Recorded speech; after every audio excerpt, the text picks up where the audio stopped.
So after 48 kilometers na nagamit ko tong 361 degrees, Flame 380, panahon na para sa isang review. So by the way, disclaimer lang, itong sapatos na to pinadala sa akin ng 361 pero wala silang say, wala silang input sa review na to. So simulan na natin sa specs niya. Bale, ito ay size 11, timbang niya is 270 grams. So kumpara sa ibang mga sapatos ko dito, hindi siya ganun kagaan. Pero hindi rin siya ganun kabigat kasi may mga 300 plus grams akong sapatos dito. So ang stock height naman ng sapatos na to is 33 mm dito sa likod. Sa harap naman is 27 mm. So ang heel to toe drop niya is 6 mm.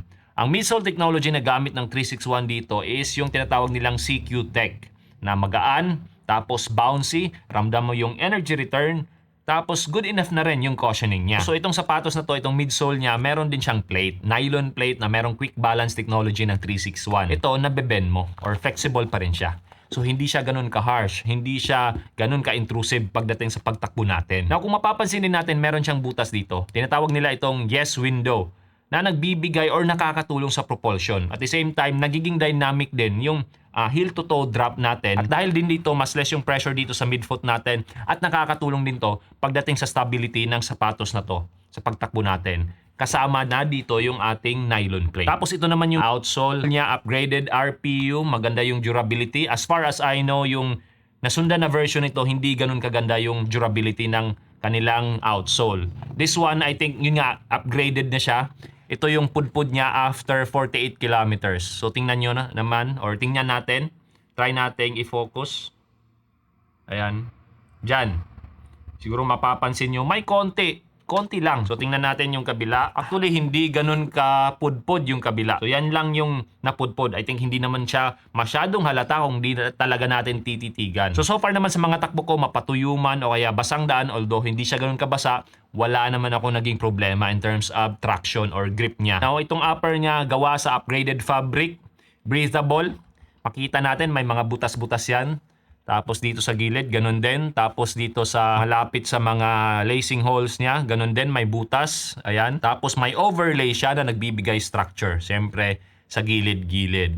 Now, itong toe box niya, may overlay din para magbigay structure. Ayan. Now, dito sa likod, makapapansin natin na meron siyang protrusion. Ayan, meron siyang parang padding. Now, itong heel counter area niya, matigas. Tapos, yung heel collar niya, padded. Yung tongue area niya naman is hindi siya ganun kakapal. Tapos gusseted, meaning meron siyang parang nakatahi siya dito sa gilid. Ayan, naka-attach siya para hindi siya lumihis ng landas kung tumatakbo. Tapos, so far, breathable naman itong tongue area niya kasi itong part na to manipis. Ito lang ang may konting padding sa end part dito. Pagdating naman sa sintas, serrated. So, meaning para siyang merong mga ngipin. Ayan. Yan yung serrated na sintas. And of course, meron siyang additional lacing hole para sa ating runner's loop. Now, since tapos na tayo sa specs ng sapatos na to, ito naman yung mga nagustuhan ko. Although hindi ko siya binili, isa sa nagustuhan ko dito is that yung presyo niya hindi ganun ka mahal. So usually, naglalaro yung presyo niya around 2,300 to 2,500 pesos. So para sa sapatos na to na masasabi kong all-rounder, pwede sa easy, pwede sa speedwork, at kung wala ka talagang ibang sapatos, pwede sa race day. Isa na yun sa magandang selling point ng sapatos na to, yung presyo niya. Pangalawa, yung colorway niya. Siyempre, napakaganda. For me, napaka-head turner itong sapatos na to in terms of its colorway. Pangatlo, yung toe box. Siyempre, isa sa hinahanap ko pagdating sa mga sapatos is yung toe box na hindi sasakit yung mga paa ko. Hindi ako mamamatayan ng kuko. Although, size 10 yung mga paa ko, pero medyo andun ako sa medyo wide na paa. Although hindi siya ganun kalaki, pero wider yung paa ko or semi-wide. So, talagang nagsa-size up ako and so far, nabibigay niya naman yung comfort na hinahanap ko pagdating sa toe box area. Pang-apat is yung midsole niya. Hindi siya ganun ka-squishy or hindi siya ganun ka-soft compared sa ibang sapatos ko. Pero ang bounce niya talagang ramdam mo. Masarap siya itakbo, especially parang tinutulungan kang magmabilis. I mean, ito tinutulungan ka talagang magmabilis, especially na medyo agresibo yung rocker niya. Pero kahit na ganun, kung magbabagal ka naman sa sapatos na to, hindi naman siya masakit. So yun yung isa sa gusto ko sa sapatos na to. Kaya nga nasabi ko nga, all-rounder itong sapatos na to para sa akin. Kasi hindi siya masakit kung magbabagal ka. Hindi gaya ng carbon-plated na sapatos ko na Anta C2 O2 HP Pro na masakit siya kung magbabagal ka or mabagal yung pace mo.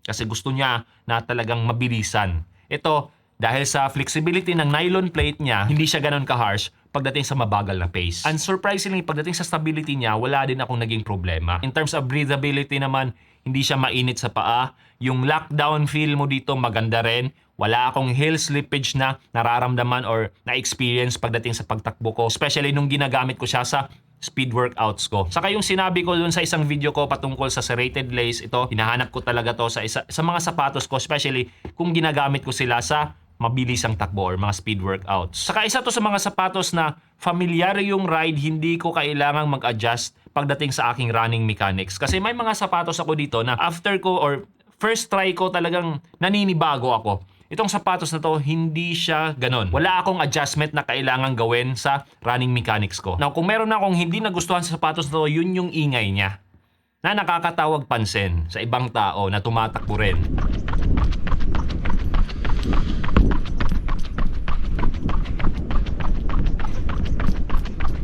So far, wala akong ganito kaingay na sa ibang sapatos na ginagamit ngayon dito sa show rotation ko. Now, aside from that, wala na akong masasabing negatibo pa sa sapatos na to.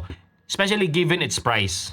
And especially na, yun nga, masasabi ko siyang all-rounder. Although may isang nag-comment patungkol sa sapatos na to na malapit or hindi naman siya ganun kalapit dito sa amin. Pero nagsabi siya na after 10 kilometers daw ng sapatos na to, yung nabili niya is natanggal yung dikit. Pero so far naman, 48 kilometers na itong sapatos na to, wala naman akong naging ganong experience. So kung ang tanong nyo, may re-recommenda ko ba siya? Well, kung naghahanap kayo ng sapatos na all-rounder tapos relatively cheap or on the cheaper side, maganda yung midsole performance, saka yung grip at durability ng kanyang outsole, I think you should consider 361 Flame 380.